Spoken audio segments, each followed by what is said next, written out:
Getting the recording going, starting our live stream, and we are so excited to have you all here. What a great crowd for our very special guest today. I've got my Mobile Loaves and Fishes hat on just to celebrate, but we are going to run through the program real quick and then do a little announcement, and then we'll get moving. So like always, we want to keep this prompt and on time and make sure that you know what to expect when you come to one of our Village Voices, and you know that you can count on it being information dense and inspirational, but also an amount of time that works for you and your schedule.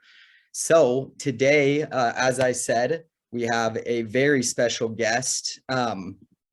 Before we turn to him, we are going to start with a lived experience from Robbie Myrick. Robbie is one of our Village coaches, and he's also a graduate of the Other Side Academy. After hearing from Robbie, I'm going to give us a quick update on the Village, what's happened over the last month since we last spoke, and then we'll bring on Alan Graham. Alan is the founder and CEO of both Mobile Loaves and Fishes and Community First. Community First is a village in Austin, Texas that has been a major source of inspiration for the Other Side Village. Alan invented the wheel down there, and we're just trying to replicate it. So without further ado, we're going to turn the time over to Robbie. Like I said, Robbie is a graduate of the Other Side Academy. He is also one of our very first Village coaches. So the Village coach role is one that is basically an internal case management role. It's somebody who can work with traditional case management and with mental health services, while also connecting people to the resources they need to pursue whole person change. We believe that there are many aspects to living a fulfilled life, including things like health and wellness, training and education, financial literacy, network of support. Those are the kind of things that Robbie is in there every single day, building relationships and helping attach people to the resources they need. So Robbie, take it away. Hello, everybody. Thank you for having me. I'm just going to give a little bit of my backstory and share an experience that I had at the Other Side Academy. So I grew up in Alaska, and my parents divorced when I was 2 years old. I grew up to a single mother. She was doing the best she could. We spent time in and out of shelters, and we moved often. And for generations, my family has struggled with addiction and crime. I spent my childhood witnessing people build their lives around being intoxicated.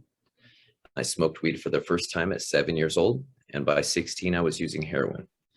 My life quickly turned into darkness and crime, and by the age of 20, I had racked up over 10 felonies. I spent a total of 10 years in the grip of addiction until the day I arrived at the Other Side Academy. When I first got to the academy, I wasn't planning on staying or really doing anything different. I just wanted to get some of the problems off my back temporarily, like I'd always done. But I started realizing very quickly that this place was different, that there was a light in these people's eyes, and I wanted a taste of it. Where I came from, no one got out of the lifestyle. This was my first time seeing people who would actually overcome what I was struggling with. And the possibility of change for me really became apparent the day that I witnessed somebody else taking accountability for something that they had already gotten away with.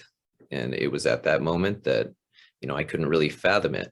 I was confused and astounded, but for the first time, I was hopeful. I was hopeful that I could be a different person. And I had felt bad for the first time. I knew that I needed to take accountability for something of my own.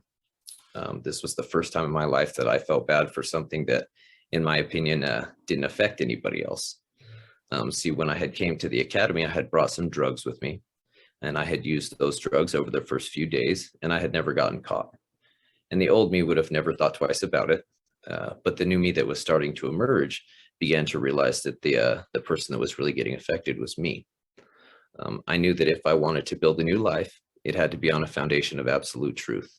And I had to start by taking real accountability. I was terrified, and half of me thought that they would just kick me out. But I knew that I wanted something new, and I had to do something hard. On the day that I cleaned up, I went to my mentor and I told him I had something that I needed to tell staff, that I had made a mistake when I first arrived at the academy. I sat down with a very intimidating staff member by the name of Alan. And for the first time, I told the absolute truth. And Alan walked me outside and he asked me what I really wanted with my life. He said, was my life up to this point just a chapter of my story, or would I continue to be the man I had been? And at that moment, I decided to buy into the process. to follow the examples of the people who were around me, and to do whatever it took to be a new man. My whole life, I had told people that I'm sorry, that I'm going to change, but this time I was going to prove it. A lot of things had to happen to even make this a possibility. One of the most important being having the mentors by my side and the role models all around me that were teaching me things that were entirely foreign to my previous life or my social surroundings. And when I saw others living at this higher standard that I had never seen before and reaping the rewards, I began to crave that in my life, and I began wanting a difference. And that's really how change began for me in the therapeutic community. Thank you, Robbie. Thank you for sharing and for being willing to tell your story. And also, I think, for really nicely teeing up what we're going to talk a bunch about with Alan about, which is how do you create an opportunity for people to change what they've come to want, what they've come to desire, when people are from circumstances that have created certain sets of thinking, what is required of an environment to provide an alternative route.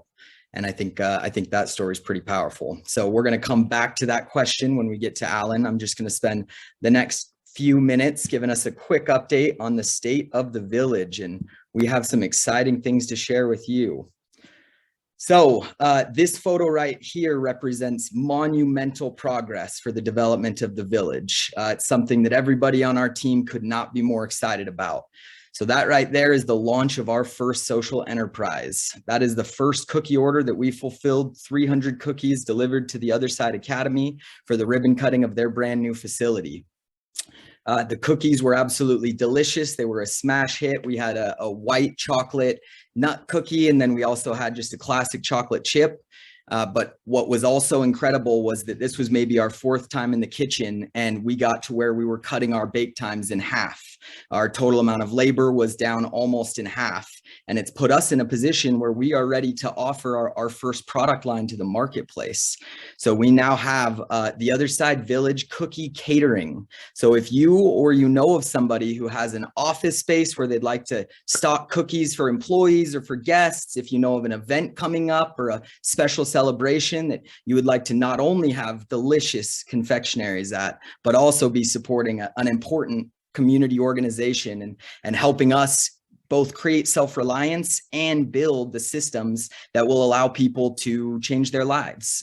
Working together in meaningful labor is one of the most powerful things that we've found in terms of a change agent. And so patronizing this business would be a huge support to us. If you check out the chat, you'll see our email address. You can reach out with any questions you have, any thoughts. It's cookies@theothersidevillage.com. We would love to hear from you. Couple other little action shots. So that's us in the kitchen, actually rolling our sleeves up and baking the cookies. And then this is us after at the event, getting to rub elbows with people and feel some relief. You know, we are very finished with the finished product, but it was a big first order, and it took a little out of us. It was a little stressful, and I think we felt nothing but pride at the end of it. One other cool thing that happened in this last month is that we were able to visit a program in Spain called La Fageda. La Fageda has been around for 40 years. They are a $30 million yogurt company. They have the premier yogurt offering, the premium product in the Catalonian region. They're beloved out there. And they also happen to employ around 200 people with varying levels of disability. Those range pretty significantly from more minor disabilities to much more severe disabilities. And what they've done is really intentionally design as parts of the business inputs of labor around people's specific needs and capacity. And they found ways to turn those dials, and they built an entire system of support that allows them to monitor how someone is doing and make sure that they're moving them around as necessary and that people are where they need to be to thrive. So we learned just an incredible amount from them. We were able to make a couple big decisions out there. They are right up there with Community First in terms of organizations that have influenced our evolution. And one very special moment was realizing that on the staircase into their main staff area, there was only one photo, and that photo was of the Other Side Academy and our students. And so that made us feel pretty special. We wanted to celebrate that moment. Lastly, while we were in Spain, I just had to show this. You guys saw the Empty Bear Welcome neighborhood last month. I told you about our new facility and our goals there. Well, this is us using it. So we've gotten furniture in there. We are in there every single day, and we're sitting in this circle at least twice a day, checking in on how we're doing, talking about difficulties or problems we might be facing, and coming together as a group to collectively solve those and not only build relationships, but really start building forward progress for each one of us. So we could not be more excited about where we are at with the village. Excited to share that with you and can't wait to give you another update next month. But it is time for us to get to the reason we are all here. I'm excited to introduce Alan Graham. Alan, like I said, is the founder and CEO of Community First and of Mobile Loaves and Fishes. He's been doing this a very long time. So I'm going to spend some time asking Alan a few different questions pertaining to, our experience here and kind of where we're at, but also just how transformation happens for individuals at Community First.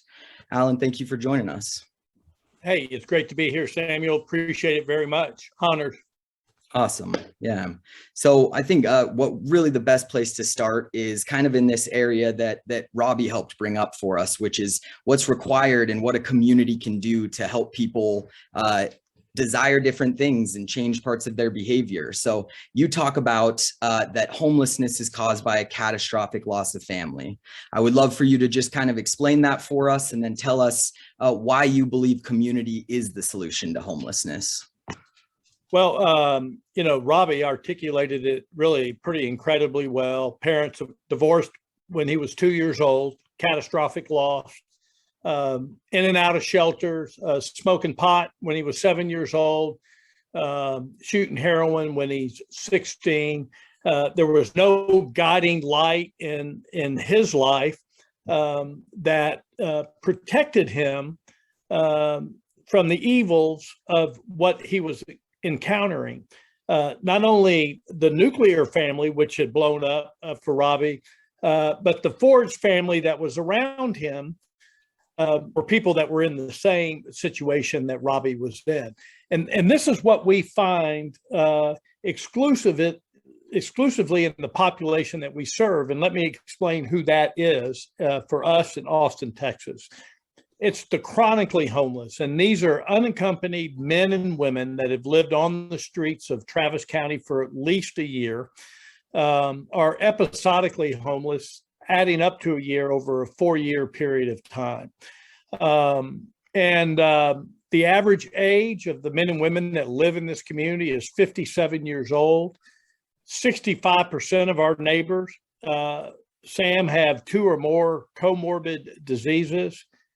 The average age of death is just under 60 years old, to kind of give you a broad stroke of who we're serving. A little bit different than the population that the Other Side Academy serve, but extraordinarily vulnerable people that have also come out of phenomenally traumatic backgrounds and trying to figure out a way to get out of that. And although we can't recreate the nuclear family, we can create the Ford's family. I'm sitting in my house, my 399 square feet, right here in the middle of the Community First village. And I've lived here now, my wife and I, for 5 years. We raised our entire family for 34 years in the neighborhood in Austin. And I got to tell you, there's not a better community than the community that's as diverse as ours, that has come from the backgrounds that our folks have come from. And it's really a pretty extraordinary place that's an open door for people to heal, just like Robbie. And thanks, Robbie, for sharing your story, brother. Well, I can attest to the truth of that. I've been fortunate enough to visit Community First, and it is one of those rare locations on this planet that you feel like you're stepping onto sacred ground. I think that bleeds over for everyone who visits. So Community First, in your philosophy, you talk about practicing a relational approach as opposed to a transactional approach. What does that look like in practice, and how do you think that impacts residents at Community First? Well, to kind of contrast it to the transactional approach, we all think that we can fix homelessness by putting people into housing. And we say that housing is necessary, but it's insufficient. Or housing alone will never solve homelessness, but community will. And really what human beings desire is a human to human, heart to heart connection. And when you're living up under our bridges and on our street corners in all of our respective cities, you are particularly ostracized out of the community that you live in and forced into the furthest fringes of our society. And those environments just don't turn out to be very healthy, both from a physical and mental point of view.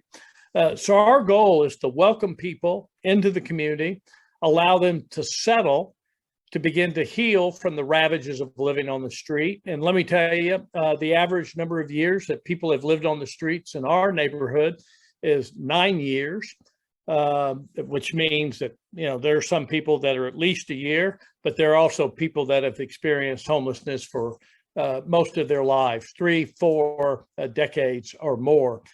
And the impact that has on you physically and mentally is pretty extreme, and the ability to heal from that is near impossible. But to bring people together in a community for a common purpose is really what we're trying to accomplish. And we say that we're pretty successful. It's an extraordinary, peaceful place with a side salad of tension. It's probably like the Other Side Academy, man. Shit hits the fan every now and then. So that is to be expected, isn't it? Yeah. Well, great. Well, I'd love if you could walk us through kind of what it's like, what you see and obviously every person is different. Every person who has experienced homelessness has a different set of trauma and a different set of difficulty. But if you could kind of give us what the average experience is like for someone entering community first, and the kind of changes that you see in them over time as they do become safe and stabilized and part of that network of support. Yeah, I think the changes that we see oftentimes take a whole lot longer than what we anticipated. It's one of the things that really attracted me to the work that you guys are doing.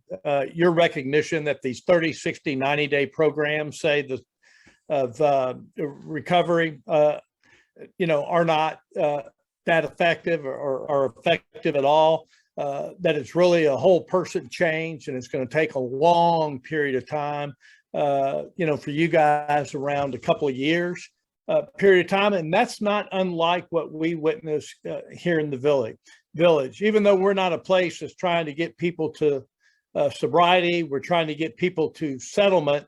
But when you've been living a certain lifestyle for so long, and again, complimenting Robbie for the way that he articulated it, even coming into the Other Side Academy, with dope in possession, is great, and so really it depends on the person. And our fundamental anecdotal philosophy is the longer you've been out there on the streets, the longer it's going to take you to settle. So if you've been out there for 40 years, 30 years, we're in for probably a several year run at settling you here in the community.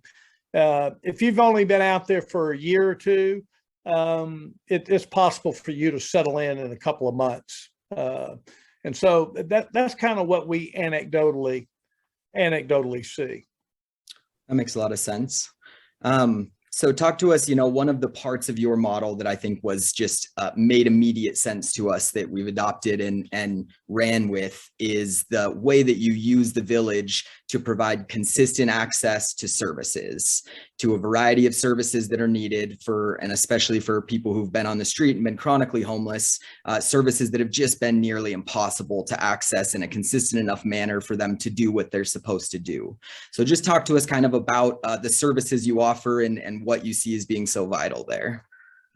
Well, when you think about the level of services that people need, mental health care, physical health care, we have a restorative justice movement, on site to try to help people, learn how to resolve conflict without, beating the crap out of each other. End of life services, aging in place, services, elder care type of things. These are all issues that we encounter here in the village. But for people who live in poverty, those services are very difficult to access. Healthcare is generally accessed through the emergency rooms of our local hospitals. And that's a very costly way to do that. And then you think about elder care. When you get into the end of life, I don't worry about it too much, because when somebody's going to, I have family that's, would and are willing to change my diaper when I get into that place. But for the people on the street, it's a very different environment. Their family members, their forged family members are not there. And so what we try to do here at the village is bring all the services that we possibly can, because at the end of the day, from an economic point of view, and we only want to do this because it's the right human thing to do, but there is an economic cost to you and I as a taxpayer if we do not do this well. Because if we're going to depend on the emergency rooms, and the Medicaid wards around town to take care of people, that's going to be a far more costly environment than it will be if we can care for people in their home. So we've gone to great lengths to providing all kinds of services, and are continuing to try to encourage more to come into the village. Wonderful. So you mentioned the restorative justice process. What kind of benefits have you seen for the community, including that? Well, we have an extraordinarily diverse group of people here. So we're going to have people from multiple cultures speaking different languages, people from multiple colors coming from different backgrounds, gender ID. You throw all that into this salad that we call the Community First Village, conflicts are going to arise. And we know this. And because there are stereotypes, and frankly, that's our number one corporate goal at Mobile Loaves and Fishes, is to transform the stereotype of how people view the homeless. And it turns out that within the homeless population are all these other subpopulations that I've talked about, but we don't always get along, and there's historical stuff that goes back deeply rooted, say, between African Americans and white Americans. And, how do we bring these cultures together, understanding that we're all made in the image of God, and that we're all afforded an equal level of dignity. Yet you come into the village with a pile of stereotypes about the other. So we're always trying to bring people together, to connect them human to human, heart to heart, and move beyond that millimeter of skin color into who we are as human people. So it's had a positive impact. And then when there is conflict, look, we, part of our process, if a couple of people get into fights verbally or physically or whatever, they're going to end up in restorative justice, and the victim and the predator, and they're going to have conversations. And, if it's like the use of the N-word, this is why that hurts me so much when you call me that word. And, and so they go through a pretty interesting process that I've seen lead to restoration and the development of strong friendships between people that you would have never thought would be friends. Yep, that's amazing.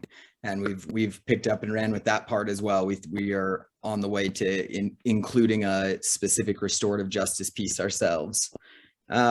So, kind of shifting gears to the development of Community First, and we'll get in a second to a couple questions about initial concerns from Austin and from people who lived around where you were trying to join. But just give us a little bit of a timeline of the development of Community First and where you guys are today. Well, the vision hit me in 2004. when I got the idea that we could go buy a gently used RV, lift one person up off the streets and plant them in a privately owned RV park here in Austin. And I'm a lifelong real estate serial entrepreneur. And, you know, I started dreaming immediately, as entrepreneurs do, that maybe we could go build an RV park. So I started studying RV parks, understanding how they operate, how to develop them. And by the end of 2006, and we had lifted several more people up off the streets by that time, I'd had a pretty big, robust plan together and had gone to the city of Austin. And I said to the mayor then, the then mayor, if you would provide us with a tract of land anywhere in the city of Austin, I don't care where it is, for free.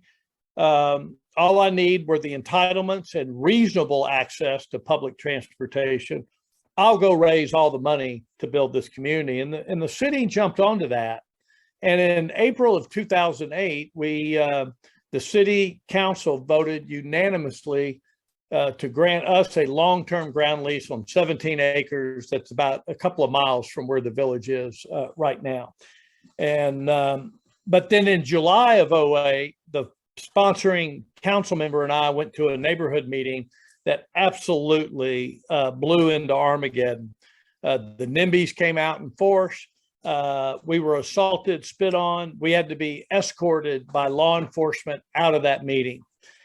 And I spent the next 3.5 years continuing to work with the city, hopeful that this could be pulled together, looking at multiple other sites, going to neighborhood meetings, being escorted out of these meetings, and finally decided in 2010 to abandon that model and instead look at property just outside the city limits of Austin, yet within its extraterritorial jurisdiction, because in the state of Texas, there's no zoning in the county outside of municipal boundary.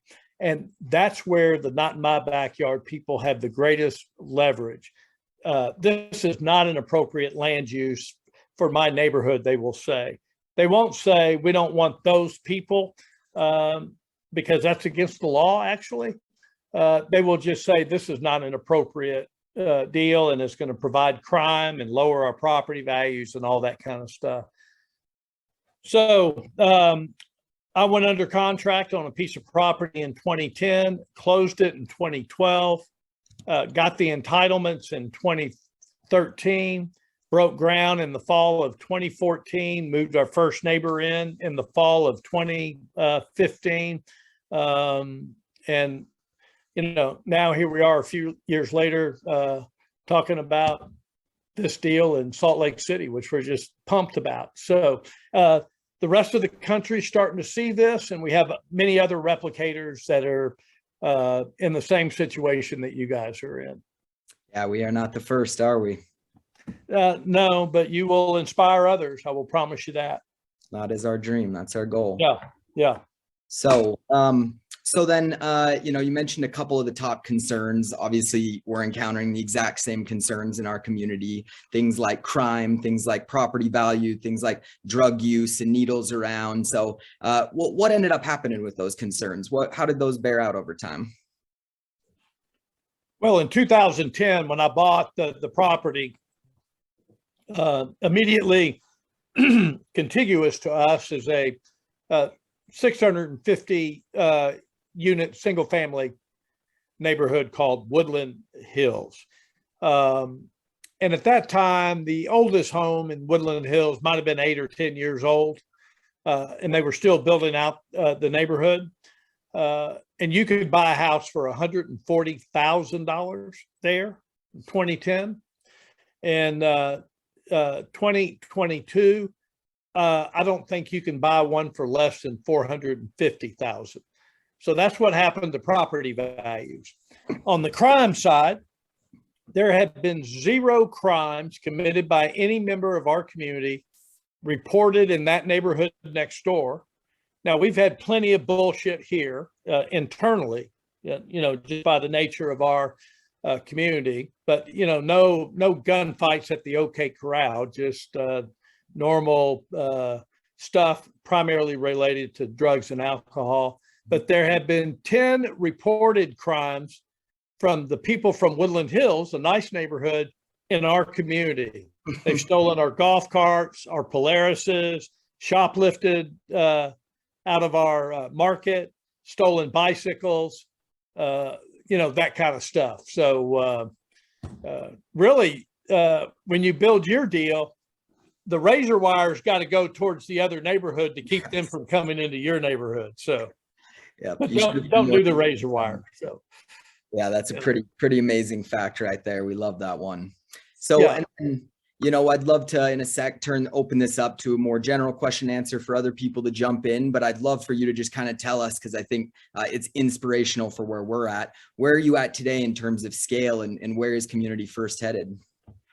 Well, phase one, which we opened in 2015 and probably finished construction by 2018, has 235 homes and a bunch of support buildings.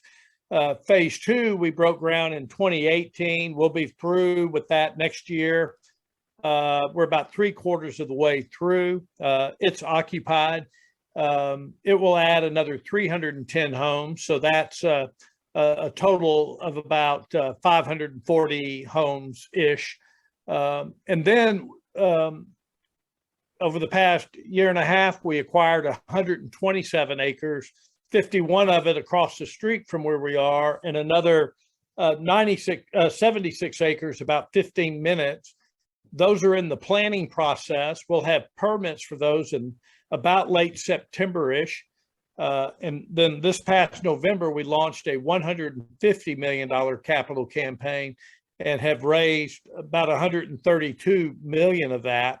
And it will add another 1,400 homes, plus all the supporting infrastructure, buildings, and program space to support that deal.